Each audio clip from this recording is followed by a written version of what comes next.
The search for truth never ends. Introducing June's Journey, a hidden object mobile game with a captivating story. Connect with friends, explore the roaring 20s, and enjoy thrilling activities and challenges while supporting environmental causes. After 7 years, the adventure continues with our immersive travels feature. Explore distant cultures and engage in exciting experiences. There's always something new to discover. Are you ready? Download June's Journey now on Android or iOS. You got problems that you ought to be concerned with. Moolah. You don't know how you're supposed to earn it, or what to do with it, or how to keep it. You're a freak with a dark, shameful secret. But you're not the only one. Get your hidden financial fears with a blast of sun. Now your healing has begun. It's Bad with Money with Gabe S. Done. Hello and welcome to Bad with Money, a show about finances and feelings where we don't talk down to you. I'm your host, Gabe S. Dunn. And with me today, Kathryn Kellogg. Would you like to tell my audience who you are and what you do? Hi, everyone. I'm Kathryn Kellogg from Going Zero Waste. I run a lifestyle website all about sustainable living. I have an Instagram. I've written 3 books, and I'm really passionate about helping people save money and reduce waste. Yeah, so how did you come to this? I'm so fascinated by this movement, and I found your content. I really wanted to talk to you. How did you figure this out, and how did you come to this? So I kind of fell into it a little bit backwards. So I majored in musical theater. I was a professional actor doing musical theater. One thing about that is you don't really make a lot of money when you're a professional actor. Wild. And I started making a lot of these changes for financial reasons. So obviously a lot cheaper to have a reusable water bottle than buy a bunch of single-use plastic water bottles. It was cheaper to have reusable cloth towels to dry my dishes than paper towels. It was cheaper and more effective to make my own cleaning products. And there were also some health things that were going on with me as well. Really? Okay. And so making my own cleaning products and just being a little bit more aware of the ingredients that I was using, because a lot of traditional cleaning products trigger my migraines, and just being more conscious of what I was using. And then when I moved to California, it kind of all clicked that all these changes I was making for my personal health as well as financially were actually just better for the planet. And I got really interested in that because I didn't grow up in an area that was super eco-friendly, and I didn't even know what recycling was until I was in college. There were ingredients in the cleaning products that were triggering your migraines. Yes.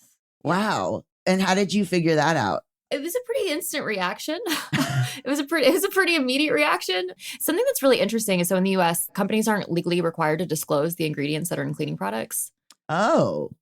And so I just have a lot of sensitivities and allergies, especially to synthetic fragrances and to different ingredients. And so the easiest way was just start making my own cleaning products. And as I said, it saved me a ton of money. And it's also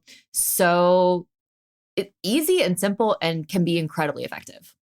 Interesting. Okay, so you're doing all of this. And then how did you find a community around zero waste? So basically, I started writing about the environment. This is back in 2015. So I didn't grow up in a super eco-friendly area, and I was learning so much, and I love school. I love papers. I love writing. I love research. And so I kind of missed a learning environment. And so I just started almost assigning myself personal research projects every week to write about on my blog. And in California, it's not too hard to find a hippie, I gotta say. So a lot of people were interested in this. And San Francisco, I lived outside of San Francisco, and they have a zero waste goal. And that was the first time I heard of the term zero waste. And it kind of was this beautiful, all-encompassing term, because I think when it comes to waste, personally, if we just look at what we throw away, I think that's a really narrow point of view, because we can have a waste of time, we can have a waste of money, we can have a waste of our own personal resources. So how can we make sure that we're living the most fulfilling life? And how are we spending our resources in a way that actually align with our values? So can you explain a little bit what zero waste is and what it looks like as, community? I'm imagining that there's a lot of community around your blog. There's Facebook groups. There's, advice for each other, what it looks like now. When I started writing my blog, I found something called the Zero Waste Bloggers Network, which was teeny tiny. I think I was the 50th member, so there weren't many people that were in it, but it was just this absolutely beautiful community of people who were just really excited about how we can use our choices in our day-to-day life to try and make a better impact. And it has grown exponentially. I mean, it really culminated in 2019, right before COVID, when you saw a lot of things like the plastic bag bans even rolled back in San Francisco. But there was just so many people who I think we're starting to realize how we can create a bigger impact outside of ourselves. And I think something that's really beautiful is how it's grown, because it started as such an individual thing, and then it became a little bit more of a systemic thing. And now it's not just, oh, how can I make my own personal change, but how can we create change in our communities, and how can we build a bigger and better impact that's going to be much longer lasting? Yeah, it seems like it's twofold. It's saving money in some ways, and also kind of coming up with ingenuity that doesn't have to do with ordering stuff off Amazon. And then also it has an environmental aspect to it, where you're concerned about what's going into landfills and things like that. One of the things that I really like is how it stretches your creativity and how it allows you to have the opportunity to solve a problem without 2-day shipping or one-click buy. And oftentimes our solutions are so within our reach, but we have become so conditioned because we are very, especially in the US, we are very conditioned shoppers, right? Like we're very, very conditioned to buy a solution to our problem, which is great because companies love that because they get to sell a lot of stuff. So if you can use a moment to stretch your creativity. So back in 2017 or 18, I implemented something I called a 30-day buy ban. Could buy anything I want, non-necessity. I can buy anything I want, but I have to wait 30 days. And giving myself that window allowed me the freedom to experiment and to play and to find a solution. Could I borrow it from a friend? Could I rent it from my library? You can rent tools from your library. You can rent so many things from your library. Could I come up with a better and different solution? And 90% of the time, I could. I didn't have to buy anything. I'm very fascinated right now with the isolation that is prominent now in our society. I don't know if it's just post-COVID or if I seem like the meme from The Simpsons where it's like man yells at cloud, man yells at cloud.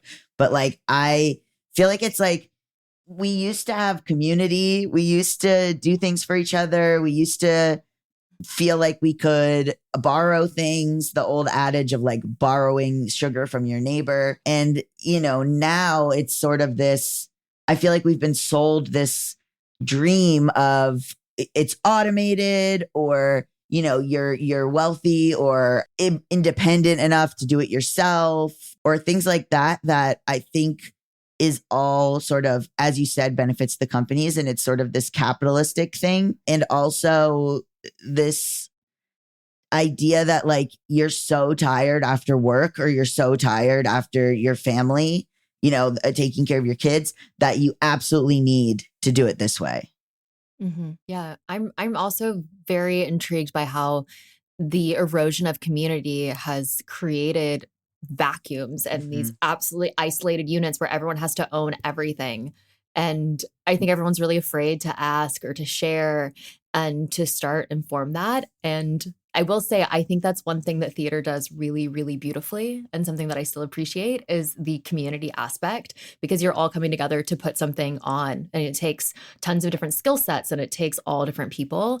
And so we're naturally predispositioned in that space to continue having community. And so I've managed to find a beautiful community. I recently moved to Maine, is where my husband is from. I have a beautiful community here, and we share and we swap and we borrow, and we all can lean and rely on each other for so much.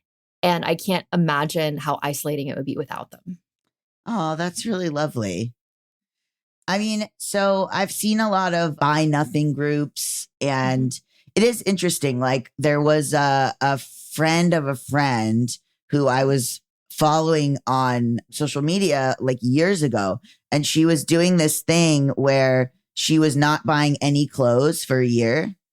And I don't really like to buy clothes, but she is not buying clothes for a year. And then she was posting like all the different outfits that she was coming up with based on the stuff that she had, and not, and then, you know, not sort of being like, oh, I need this belt because it completes this thing. It was like, oh, let me see if I can put together this shirt as a belt, or let me see if I can, you know, finagle. Oh, I never wear this. Let me see if I can wear this. And that was the first I had ever heard of buy nothing. I found that really inspirational. You know, I don't even really like buying clothes. I think there's an element of you must be up on the latest trends, and not to dig at fashion, because I think it's a very interesting cycle, but that you have to buy the cheap version of it. Mm-hmm. That it has to go into like landfills, and you have to buy Shein, and you have to buy, the cheap version of something. And I always feel this like cycle of poverty, because you could buy the boots that will last longer, but that costs, $200 you don't have. So you could buy the boots that are like $15 and then just keep buying them. And I feel like a lot of that is on purpose. Yeah, especially with planned obsolescence with things like, your phone, for instance, your phone, right? Where things just stop working to kind of force you into a buying cycle. There was this really scary article that I read recently, and it was talking about how modern homes on average have a lifespan of 30 years. And I'm like, oh, so coincidentally, the exact length of an average mortgage. Wild. Really? So wild. Yeah. I don't know how much truth or stock is in it. I'm just saying I saw the article come across, and I was like, Yeah, I think it's an element of wanting to save money to seem like you have money, and then needing to buy certain necessities and having to get the cheap version of it. It's like all having to get the cheaper, more synthetic, more, like you said, planned obsolescence thing instead of the I don't know. My mom was always like, you got to get the standard pieces. You got to get a black blazer. You know what I mean? Like, how do you feel about the rise of thrifting for all economic classes? I see a lot of stuff where it's like, we shouldn't have let rich people find out about thrifting. I mean, I'm a huge fan of secondhand, and the fact that, have you ever seen the back of a thrift store? It's insane. It is insane. The sheer amount of stuff. And the fact is, the problem isn't what we buy, it's how much we buy. Full stop. It's not, because if people bought when they actually truly needed something, there is no way you could prop up a fast fashion model. You would just simply not have enough consumption to prop up a Shein or to prop up a Zara. Like, Shein is only profitable because people are buying hundreds of dollars worth of clothes every single month. I believe there was a study that came out, and it was most Shein shoppers are 35-year-old women who make $76,000 a year, and they're buying more than $100 of clothes every single month. Yeah. That is someone who can buy sustainable fashion and can slow their consumption. Yeah. Yeah. I wonder, I mean, as someone who doesn't really care about clothes, it is interesting to me, because I think to me, there's something interesting fashion wise about putting together what you have or finding something really interesting at a thrift store. And I don't know if that's interesting to most people. Like, they have to get, work essentials or stuff like that. But one time I did buy from one of those stores, and it fell apart after like 2 wears. But I do know it's easy to get into the cycle of needing, especially for women, needing new stuff, needing new work stuff all the time, where like men can wear, well, I used to be a woman, men can wear the same stuff every single day, but God forbid you like, nice blouse or whatever. I think there's also such a push to be trendy, and this kind of goes back to something we were talking about earlier in terms of the erosion of community. It's also the erosion of personal style, where we've just been absolutely watered down to what I believe is the most wet blanket version of ourselves. And because you have to feel like you're on trend. And so if you keep accelerating the trends, the trend cycle is accelerating so quickly that you don't want to feel out of style. So you're constantly playing this keeping up with the Joneses. And of course, if you're trying to match your consumption, a sustainability, you want to buy and support a sustainable brand, which we all know are more expensive because they're doing things the right way. And then versus the fast fashion on the other end of it, yeah, you're never going to be able to keep up. Of course, it's going to be so much more expensive, but it's going to take some time and some self-reflection and some analysis on what actually matters to you and how you want to dress and how you want to present yourself to the world. Because if you're constantly trying to just wear the latest trends you see on TikTok and on TikTok Shop, it's just completely eroding what is actually inside and what you want to project to the world, I think. Yeah. I don't know. Sometimes I see people wearing very basic outfits that I see all over TikTok, right? This is the TikTok outfit. You know what I'm talking about. Mm-hmm. And I see that person and I think, what is your personality? What is your personality? What's going on? How do you feel? Because right now I just see something projected that someone told you to buy. Someone told you to buy this. Someone told you to run. Don't walk. Mm-hmm.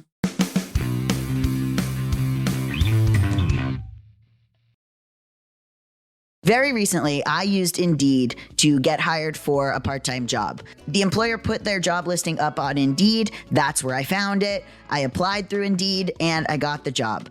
Indeed made the hiring process so easy. I was able to search for all kinds of jobs based on my skills and being able to look at really easy to read descriptions from the jobs about what they were looking for in a candidate. If I needed to hire someone again, I would absolutely use Indeed. And I also have been telling everyone when they've been saying that they want to look for a job or they don't know where to find a job, I was like, you got to use Indeed. I've literally told like 4 people like, oh, I found this job on Indeed. That's where you should look if you're looking to find a job. And the job I was looking for, they needed someone really quickly because they were growing so fast. So they needed to hire the right person very fast, and it was so important. When it comes to hiring, Indeed is all you need. Stop struggling to get your job posts seen on other job sites. Indeed sponsored jobs help you stand out and hire fast. With sponsored jobs, your post jumps to the top of the page for your relevant candidates, so you can reach the people you want faster. And it makes a huge difference. According to Indeed data, sponsored jobs posted directly on Indeed have 45% more applications than non-sponsored jobs. I sincerely love Indeed. I went on there. It was incredibly easy. I literally got hired in September for a job actually using Indeed. I know this is a podcast ad, but I mean it. I really did use Indeed. I really do recommend Indeed. It all happened so fast and I didn't even have to really stress. I found what I wanted. I got the job. Plus, with Indeed sponsored jobs, there are no monthly subscriptions, no long-term contracts, and you only pay for results. How fast is Indeed? In the minute I've been talking to you, 23 hires were made on Indeed, according to Indeed data worldwide. And if you're looking to hire, you need to use Indeed because you'll find people like me. There's no need to wait any longer. Speed up your hiring right now with Indeed. And listeners of this show will get a $75 sponsored job credit to get your jobs more visibility at Indeed.com/badwithmoney. Just go to Indeed.com/badwithmoney right now and support our show by saying you heard about Indeed on this podcast. Indeed.com/badwithmoney. Terms and conditions apply. Hiring, Indeed is all you need. Here on this show, I have learned a lot of money lessons the hard way. Mostly, I've learned that I need to actually pay attention and look at what I'm doing, which is kind of the hardest part. I learned a lot of this later in life, as you know, and so all of it is pretty intimidating to me. And when I started this show in 2016, it really came down to financial literacy. And April is Financial Literacy Month. So today's episode is sponsored by Acorns. Since there is a whole month reminding you to finally take control of your money, the good news is you don't need all 30 days. Acorns makes it easy to start saving and investing for your future in just 5 minutes. You don't need to be an expert. Acorns will recommend a diversified portfolio that matches you and your money goals. You don't need to be rich. Acorns lets you get started with the spare money you've got right now, even if all you've got is spare change. Truly getting started investing in the easiest ways that you can, like getting on the right track and not having to think through what exactly you're investing in. Like these funds are pretty straightforward. So if you can get involved in doing that with Acorns, you should. And I know it's a scary time for investing, but you know, one of my guests did just say, sometimes it's good to look at it as a sale. So think about it that way if you want to invest. I'm starting to think of it as maybe the investments are on sale right now, and this is when we get in. Sign up now and join the over 14 million all-time customers who have already saved and invested over $25 billion with Acorns. Head to acorns.com/badmoney or download the Acorns app to get started. Paid non-client endorsement. Compensation provides incentive to positively promote Acorns. Tier 1 compensation provided. Investing involves risk. Acorns Advisors LLC, an SEC registered investment advisor. View important disclosures at acorns.com/badmoney. The search for truth never ends. Introducing June's Journey, a hidden object mobile game with a captivating story. Connect with friends, explore the roaring 20s, and enjoy thrilling activities and challenges while supporting environmental causes. After 7 years, the adventure continues with our immersive travels feature. Explore distant cultures and engage in exciting experiences. There's always something new to discover. Are you ready? Download June's Journey now on Android or iOS.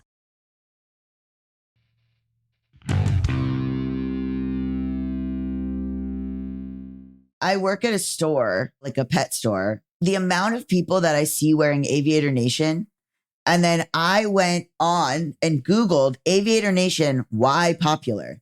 Because I don't understand. I know I'm also autistic. I don't understand why every person that comes into the store is wearing the same outfit. And I was trying to get to the root of like, where did this come from? Who wore it that everybody started wearing it? And I like really couldn't find anything. And it's deeply confusing to me how all of these people realized that they needed to wear the same sweatshirt with like a rainbow thing across it. First of all, I notice patterns a lot. So I was like, guys, everyone that comes in here wears the same sweatshirt. And they were all like, my coworkers were like, oh, we never noticed. And then two, I'm like, do you guys not realize that you're wearing some sort of uniform? Like, how did this happen? And I had a moment where I was like, well, let me look at this store. Apparently it's the best store ever. Yeah, no, but that's exactly it. It's just stripping away everyone's personality because everyone is trying to be trendy and trying to constantly keep up, which is great because it just keeps people in a spending cycle. So how can you break the spending cycle? How can you embrace who you truly are? How can you represent yourself, finding community? Because the fact is, I wrote this great think piece that I really, really loved on Substack. And it was about kind of the erosion of community. The Zara ski collection isn't about skiing. The riding boots aren't about horses. The wrap sweater isn't about ballet. You're simply trying to buy your way into community because that is easier than being an active participant. Because you have to be vulnerable and you have to show up to be participating in a community activity. Yeah. It's a lot easier to just buy it. Yeah. And also, it does take confidence to wear sort of risky stuff. Like not risky, but like I wear things I'm going through. I dated someone, they were very into label whore type of person. And so I bought, some like Gucci sneakers and I bought like these slides from Versace just because like that's what they did. So I was like, oh, when you're dating someone, so I was like, I'll do that too. And then is that relatable to anyone? Okay. And then I was not dating that person, came out of that fog. And I have all these things. And I've started now when I was a woman, I dressed very flamboyantly. And then when I transitioned, I was like, I don't want anyone to look at me. So I started wearing just like neutral everything, which was so not my personality. But I was like, don't perceive me. And then now I feel better about myself. And so I've started doing a thing where I'm like, if I put it on and I want to wear it, I don't care if it matches the bottoms. I don't care if it's, like I have like these loose pants and then this like long shirt and it doesn't abide by the fashion thing of tiny shirt, big pants or big pants, tiny, and I want to put cowboy boots with this and I want to put a big jacket and I don't care. And you know what? People are going to be like, oh, that's certainly an outfit, but like, I don't, fine. Like then I'll be the kooky outfit person. Dressing should bring you joy. And it sounds like it's bringing you joy. And if it is, it served its purpose. Yeah. It's mostly, I think, also a way for me to be like, say something, go for it. Which when I first was transitioning, I didn't want, I was like, don't, because also there's an element of wanting to be gendered correctly. So wearing these like neutrals that boys wear rather than even, putting in an earring that I like that my grandma got me or whatever, or as an heirloom, things like that. And so I wasn't using the stuff that I had. So I had to like change my whole wardrobe. But now looking at it, I'm like, I wish I had kept that stuff because it doesn't matter to me anymore. And I did a thing initially, and I think more people should do this. And it was lovely when my friends volunteered when I was first trying to replace my wardrobe, is we did like a clothing swap. Everyone got together, put all their clothes, and then you just kind of went through it and took other people's clothes. There's nothing better than other people's clothes. I got all of my men's clothes from my friend Leland. I traded clothes with a friend of mine who was trans feminine. I went over there because she had a bad date. And I went over there to like talk about it. And she was wearing one of my jumpsuits and I like couldn't help myself. I was like, oh my God, that's mine. It was custom. Oh, wow. And I was like, wow. And it felt nice to like see it on someone else. And I think that is what you're talking about with community, but I felt very loved and taken care of and rallied around when my friends were like, here, come, I have all these clothes I was going to give to Goodwill. I'm a cis guy. Come grab whatever you want. Yeah, I think that's beautiful. I absolutely think we need to have more clothing swaps. It's nice. It's like, when I was a girl, my other friend, she has a lot of money, and I used to go to her house, and she would have like beautiful designer stuff that she was like, I'm never going to wear this. And I was like, yoink. And I felt like I was like, well, I don't want this to go to waste. And also it clearly is expensive. So I was like, oh, it doesn't matter to you, but it matters to me. So I will be taking this. And like, we should offer that more. Like we should have, there's all this stuff that I'm looking at that I have to give that I'm like, maybe I'll just give it to Goodwill.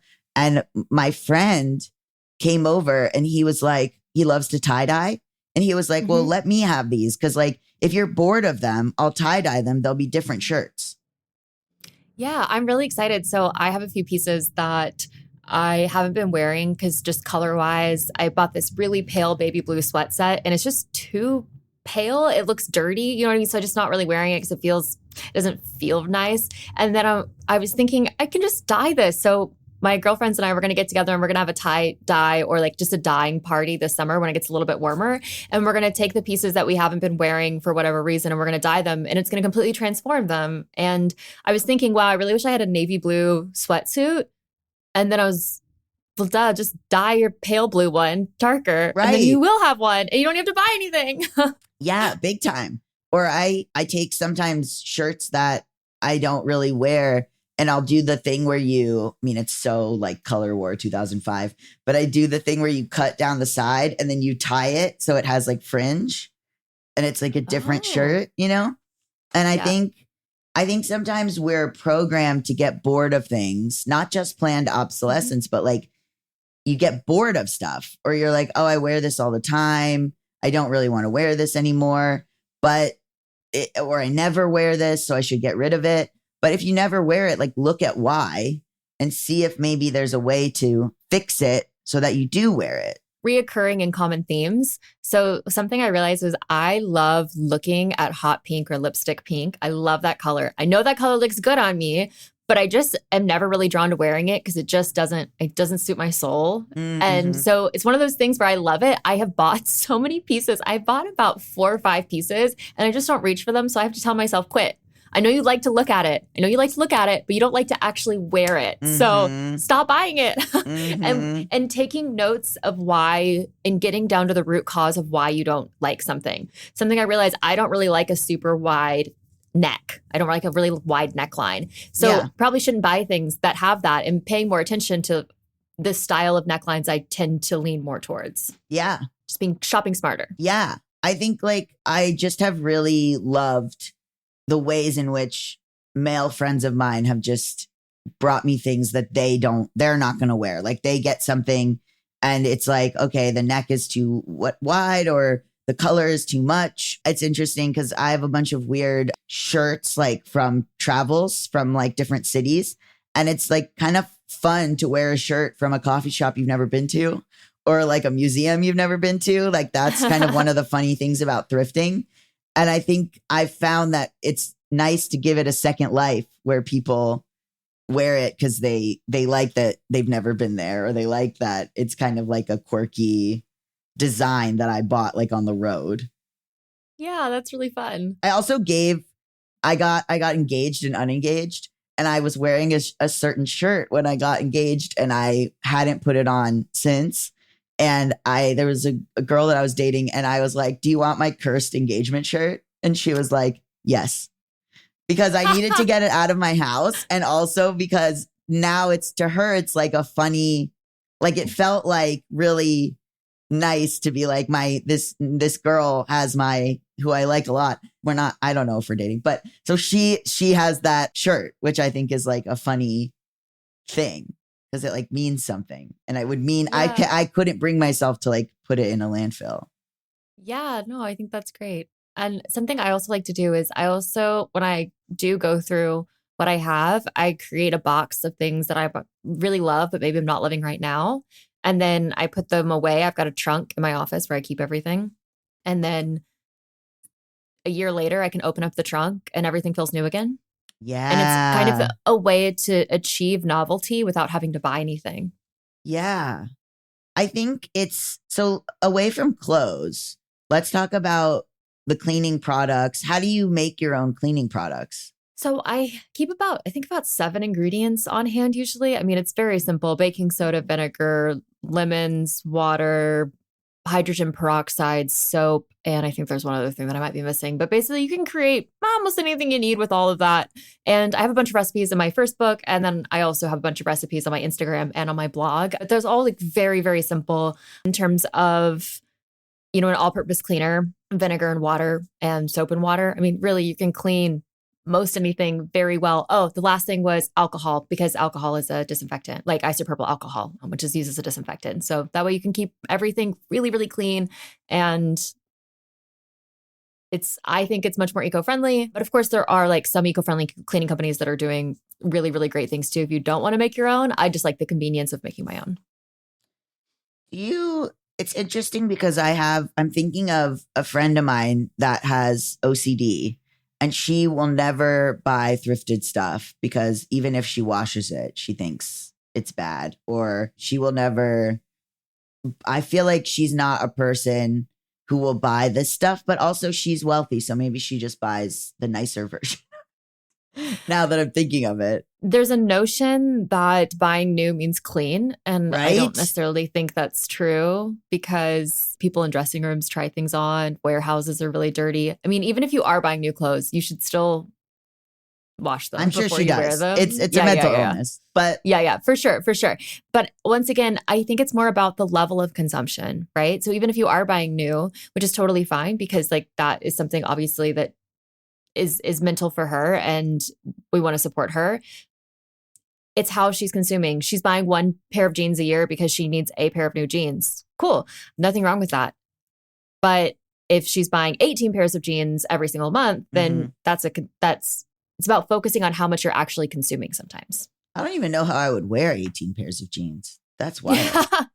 I know, but you see people, I feel like I see these reels and these TikToks all the time of people being like 18 dresses for weddings this summer. And I'm like, why do you need 18 dresses for a wedding this summer? I used to do Rent the Runway, which is great. And people also, you can get so many. I wore like a Marchesa dress to a wedding that was like, I could never buy that. And like, you can get clothes sent to you like from everyday stuff. It's not just dresses, which is what Rent the Runway started as. I'm sure there are other things, not just Rent the Runway, but other companies. I don't know what they are. But like, I think there is, you mentioned influencers. Can you talk about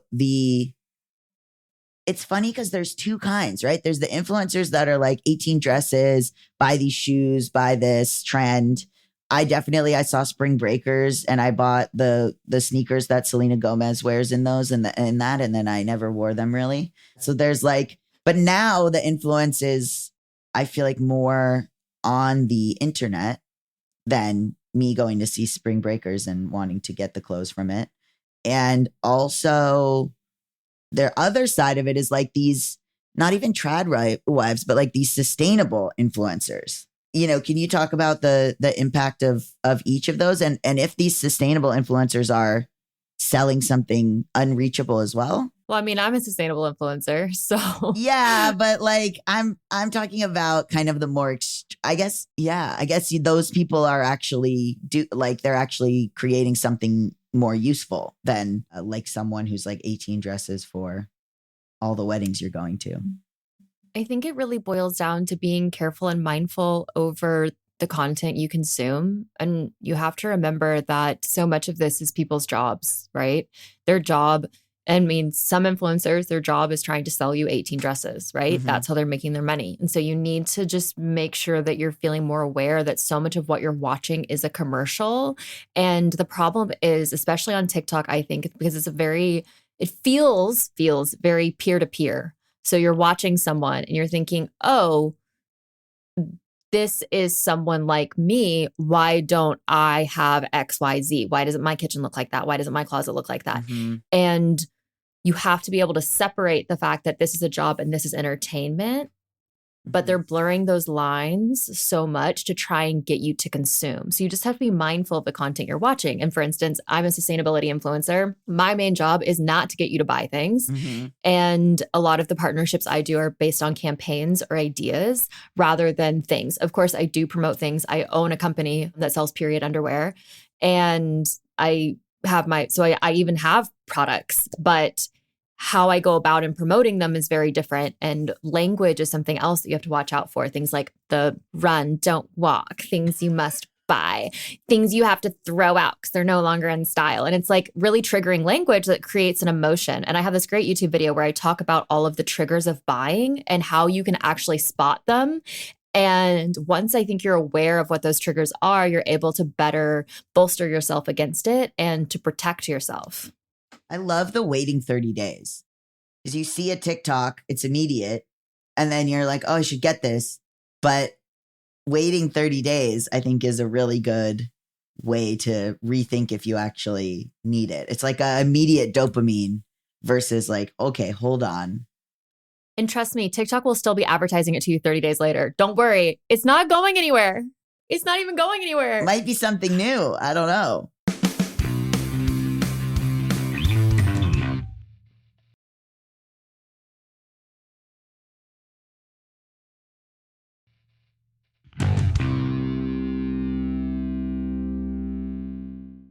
They have tried to sell me mouth tape for the past 8 months. It's not going to work, but they keep trying. Yeah, it's not just fashion. What's with all the, beauty stuff or new trends of what you have to do in order to not get wrinkles or things like that? Oh my God. Have you seen The Morning Shed? Yes. You should have a skincare routine. Like, I get it. But it doesn't have, a new thing isn't going to change anything. I mean, I don't know, like the old favorites still work as long as you're not using that. Remember when we all had, I don't know how old you are. Remember when we all had that Neutrogena scrub that was absolutely breaking our skin barrier? The grapefruit one. Is it the apricot scrub? It's like the grapefruit one. It's St. Ives. St. Ives. Yeah. I had it. Yeah. And we didn't know that we were absolutely destroying the top layer of our skin. Yeah. It was like walnut and apricot scrub. Yeah. Right? Yeah. So what do you do about, that just reminded me, like, what do you do about like a teenager who feels like they need to, I had, there was someone on the show who I spoke to and she said that she would rather buy all this stuff for her kids so that they don't get made fun of at school so that they can be popular. It was a very honest thing to say, that versus making them go through having the shoes, that they have or whatever. Well, as a theater kid, I cannot relate to wanting to being popular, I gotta say. That is something I have actually thought about pretty often because one of my friends has a daughter in middle school and she wanted to buy something to go to some event from Shein. And she was just having this conversation with her about, that's not good for the people who are making the clothes. That's not good for this. And the daughter really wanted it. I don't really know the resolution on what happened, but it was just something that also got me thinking. I don't have children. And so I was like, that's really tough. Like, that's really tough, especially because nowadays fitting in, I feel like it's so much harder with so much more technology. I mean, I had Facebook in high school and there was MySpace and Zanga and all that jazz, but it wasn't as connected as we are today. And so people feel a lot more judged by their peers, especially because you're being judged by a lot more people and a lot more eyes. And so I don't know. That's like a really, really tough question. Yeah. I mean, I had a school uniform, but even then it was all the rich kids had, these certain Tiffany necklaces, or they had, different shoes than I had, or different things like that. But you know what? Now that I'm thinking about it, it did lead me into maybe a spiteful version of like my own personal style where I would wear, you weren't really allowed to do this. My senior year, I was just like, okay, expel me. But I would wear like different long skirts, or I had these like moccasin things. And like, it was not what everybody else was wearing, but I kind of leaned into it and was like, okay, well, I'm different. I'm special and I'm not like you. I wonder if we're going to see, because everything happens in cycles, right? So we're seeing a lot of personal uniform selection where people are cycling in so much and it's so becoming so same. And so I wonder if we're going to start seeing a lot more self-expression and people just wanting to be who they are and being more okay with that. and hopefully having that create a lot more respect for each other as people rather than consumers. Yeah, I see a lot of that now. Younger influencers, or I don't even know if they want to be influencers, but I'm seeing a lot of people gaining kind of following, younger people with outfits that putting together get ready with me's, outfits that are clearly what they have or what their style is, but it's like what I was talking about. It's like weird stuff, not weird, but it's like, here's this skirt. I'm going to wear it with a long shirt and I'm going to belt it and have a hat. Sometimes with the get ready with me videos, I kind of like that they're a little out there, or that somebody is wearing, they're not just get ready with me fancy stuff. They're get ready with me kind of just like average clothing or personal style type stuff that I see in the comments, people saying this inspires me to wear these, different things or wear what I have in my closet in a different way. I'm thinking of one girl who's like a young girl. I commented that she's so Wes Anderson coded, but she's like, just kind of wears these, she'll have like a skirt. And then I'm like, what is she going to pair that with? And then it's just like a big shirt with Garfield on it. And I'm like, slay. Or like, and then like a beret and like little Mary Jane's. And I'm like, you know what? Work. I would rather see someone wearing that. Cause I'm like, that's a conversation starter, or it's kind of like, you're right. It brings in personality rather than everybody wearing an aviator shirt. I was having this really, really great conversation with one of my friends actually this past weekend. And we were talking about how so much of it also boils down to wanting to be liked, which is good. Likability is good. Being kind is good, of course, all of these things. But also if you boil yourself down to the most like wet blanket palatable version of yourself, you're never actually going to be able to get close to anyone. And it also keeps you more isolated because you aren't able to really express who you are, and you have to be able to be vulnerable. Once again, a lot of this comes back to protecting ourselves from being vulnerable. You have to be able to willing to be vulnerable, which means you have to be able to willing to show the weird part of your personality. Freaking love Nancy Drew computer games. I love puzzle computer games. I love musical theater. I'm a tap dancing egg right now. Like, here are all these weird things about me, and like you either like it or you don't, and that's okay. You don't have to like tap dancing eggs. That's fine. We don't have to share that together. We don't have to share that. And that's fine. But we have to be able to be honest to actually truly break those barriers down, because this is such a key part of building community, is being able to share the vulnerability with each other instead of having to be perfect and polished all the time. And oftentimes social media has made us become so incredibly polished because we're so afraid of misstepping in front of so many people. It's something I struggle with all the time on my platforms, right? I have so many people watching me. I'm like, oh God, and I've become such almost wet blanket. And there's something that I'm really working on this year is like breaking out of that, because it's okay if you don't like me. It's okay if you don't like me. It's okay if you don't want to hear about tap dancing eggs. That's fine. Like, it's fine. What? Tap dancing eggs? Yeah. What is that? Something Rotten, the musical. Oh, you're a tap dancing egg. Because like an egg in the trans world means someone who's like just realizing they're trans or hasn't realized they're trans. So I was like, are you just figuring out how to tap dance? No, in the musical, there are eggs and they tap dance, and I'm one of them. That's amazing. So let's talk about like other tips, not clothes or not cleaning products. Like, what are other tips that you're like, this is so easy and people just don't think about it? I mean, I think one of the most powerful things people can do, genuinely, one of the most powerful things people can do is wait and just like re-examining their consumption habits. One of the second most powerful things that you can do in your own home, besides, voting and getting involved in your community, is examining your food waste. So if food waste were a country, it would be the third largest emitter of greenhouse gases behind the United States and China. And 50% of all food waste, well, in the US, we waste 40% of all of our food. And half of that come from our own home personal kitchens. And a lot of people think food waste will break down in landfills because, they're giant holes in the ground. But landfills are designed for storage, not decomposition. So instead, you have all of this food scrap and it's kind of living or organic matter that's living in limbo. And it releases methane, which is on average 30 to 80 times more powerful than CO2.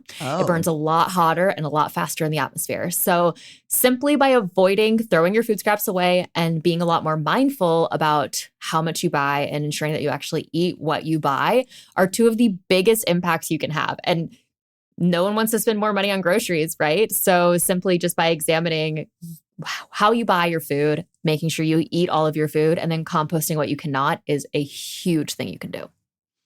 Yeah, so you're saying compost, not throw away. Yeah. Compost, and then making sure that even before you get to the composting stage, that you actually eat what you buy. Yeah, that's so tough because you buy things to be aspirational. You're like, I'm going to eat this salad. And then you don't.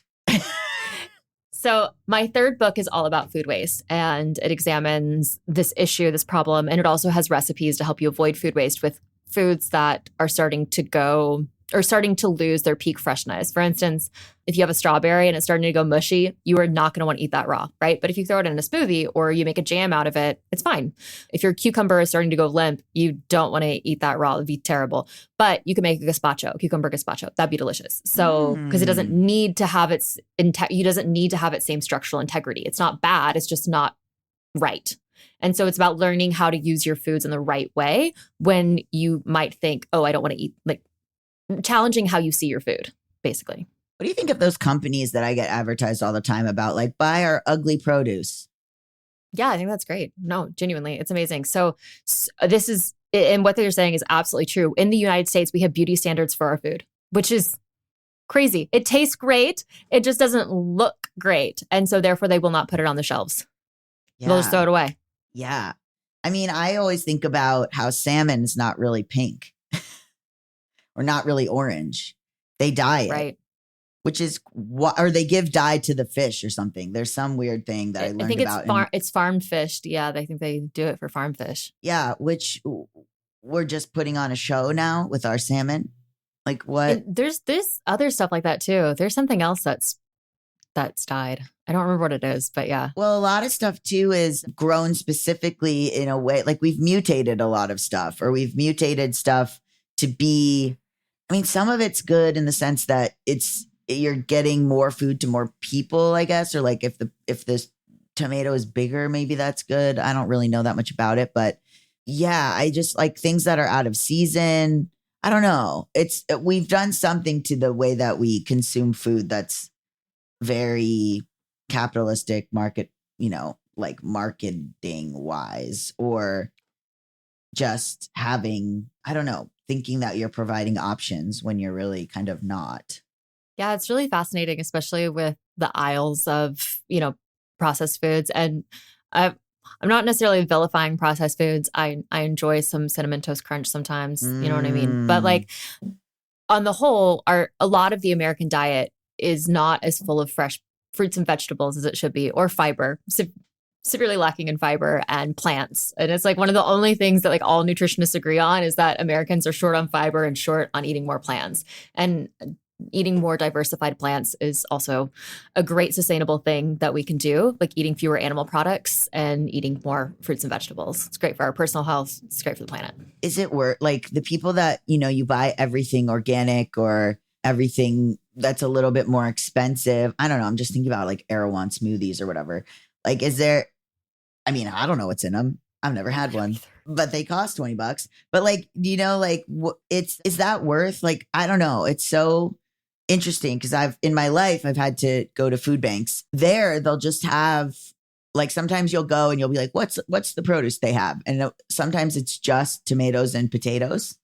And so you got to get real good at making stuff with potatoes. And I'm like, is that leftover? Is that like going to be the stuff that has the weird bad things in it to like, is there, you know what I mean? Like the only way to funnel stuff to people that need a food bank is to have it be processed, or does it even matter if it says organic on the apple? Like what are we doing? I remember reading a study about the kind of the clean 15 and dirty 15. What's that? You know what I'm talking about?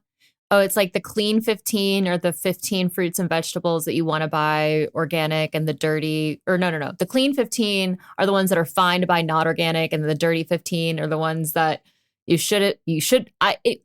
moral of the story is this is like propaganda that's been pushed out a lot. And the moral of the story is it's kind of not really true. So, and basically people were saying it is better to eat a non-organic apple than to eat potato chips.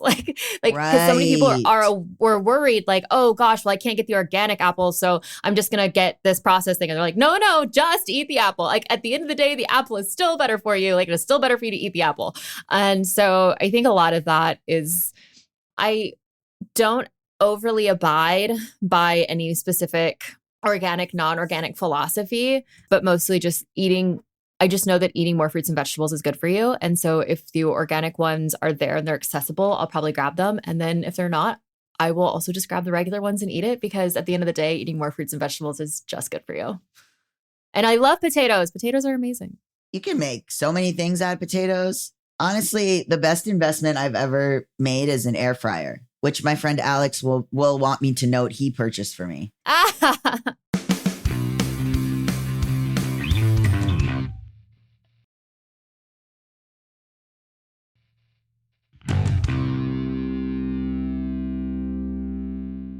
My favorite kitchen appliance that has saved me so many times is my Instant Pot. I love it. Love it. You can make beans so fast. And I love beans. I'm on a real chickpeas tip right now. That could go with almost anything. And I put those in the air fryer, and I add them to meals that are kind of boring. And I'm like, oh, there's some little chickpeas. Those are nice. It's a little surprise amongst the vegetables. Yeah, it's good fiber. It's good plant-based protein. It's got good carbs. They got great macros, and they're super sustainable. Growing beans, very sustainable product, especially if you're using it in regenerative agriculture to help bolster the soil and draw down carbon. It's so hard with kids, though. I imagine I'm like, oh my God, if I just kept feeding my kids chickpeas, would they even care? But I don't know. I had a friend who told his kids that yogurt was ice cream for years. And then they would be like, I want ice cream. And it was just always yogurt. You can just lie to kids. You can just straight up lie to them if you want. Up until a point.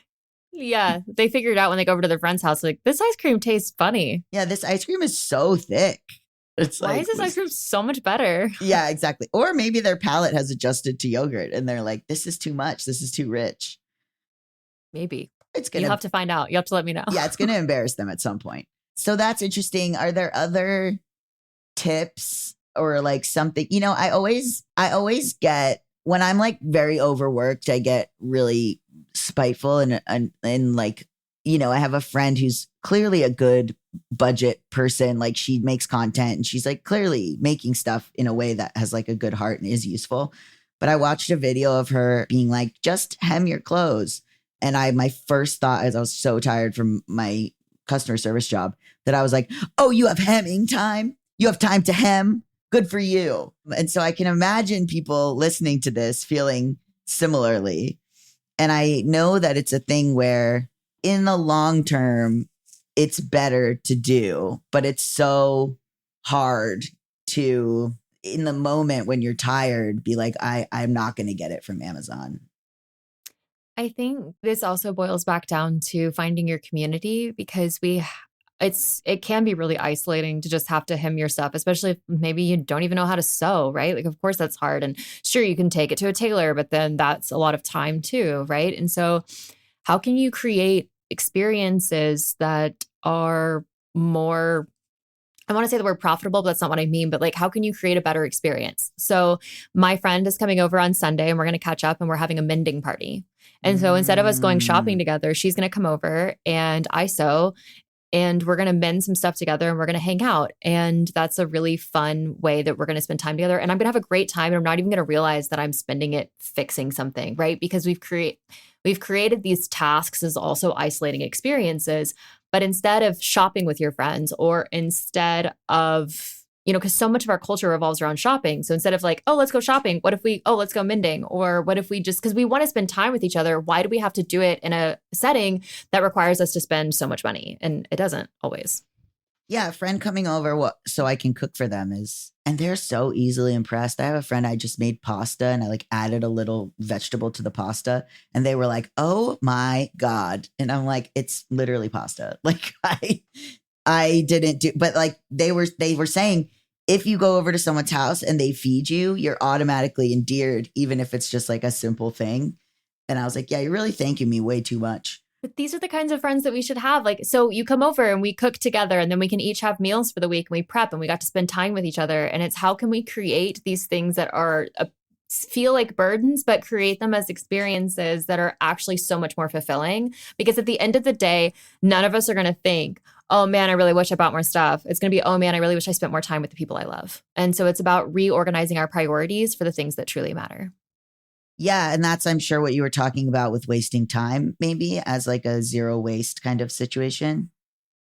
Absolutely. Yeah. Most of us have probably lost someone we've loved, and we've all thought, man, I really wish I had more time with them.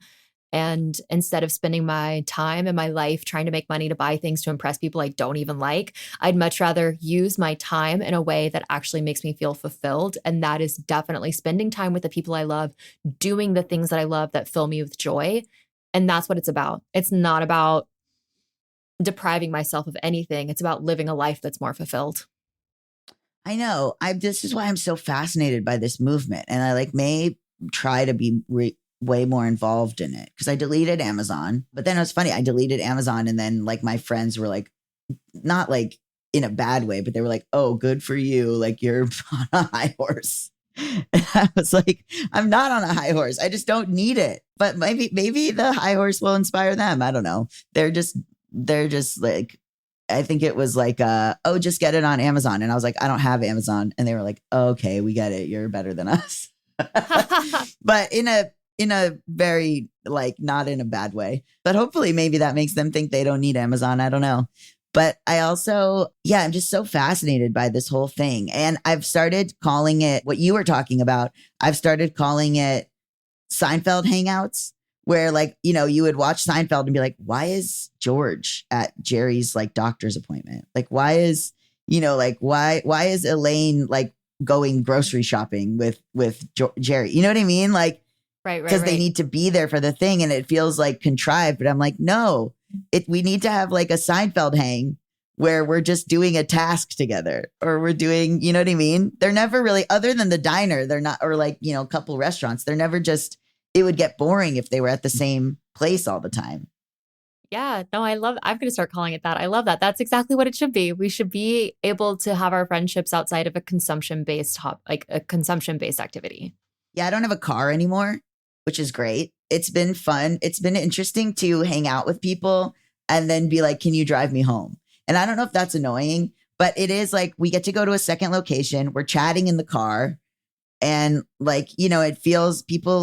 it just feels kind of taking the friendship to another level. It's someone that I just met. We went to a diner, and then I was like, do you mind dropping me off at my house?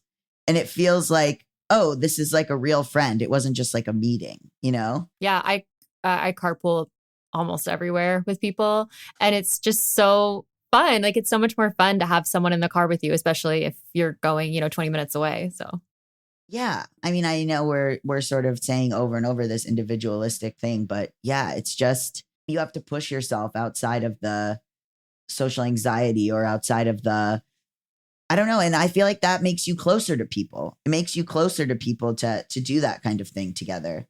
Or what was I had just met this person, and I was like, I'm moving apartments, and I have to I have to do the walkthrough of my old apartment, but I want to keep talking. Do you mind coming?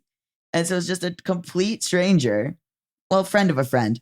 And they came to my walkthrough for my apartment, and we're just hanging out and chatting while I was like, yeah. And then, we fixed this hole and we did this. And I was like, I kind of love this Seinfeld hang. I love it. I'm going to use it. Well, thank you so much for joining us. And this has just been something I'm really fascinated with, and maybe will become a hyperfixation. So can you tell my audience where to find you and your work? Sure. So you can find me at goingzerowaste.com. I have a Substack, and I'm also on Instagram, going.zero.waste. And I have several books, which you can also find on my website. Thank you so much. Awesome. Thank you so much for having me.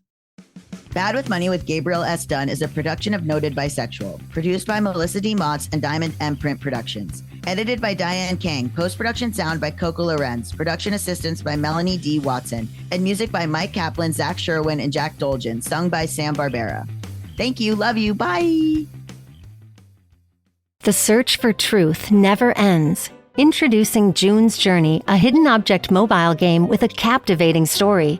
Connect with friends, explore the roaring 20s, and enjoy thrilling activities and challenges while supporting environmental causes. After 7 years, the adventure continues with our immersive travels feature. Explore distant cultures and engage in exciting experiences. There's always something new to discover. Are you ready? Download June's Journey now on Android or iOS.